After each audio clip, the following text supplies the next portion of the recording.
How to create an Instagram instance recap. This tutorial will show you the latest method available on Instagram. First, open Instagram and go to your direct messages inbox. Next, tap on the instance icon and open your instance archive. Here you'll see all the instances you've previously shared. After selecting them, look for the Create Recap option at the bottom of the screen and tap on it. Instagram will automatically generate an instance recap using your selected photos. Instagram has updated the feature, and the recap is now generated automatically for eligible accounts.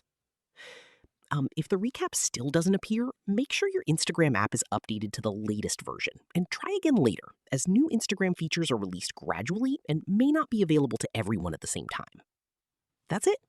Once the recap becomes available on your account, you'll be able to view and share your recent instance in a recap format.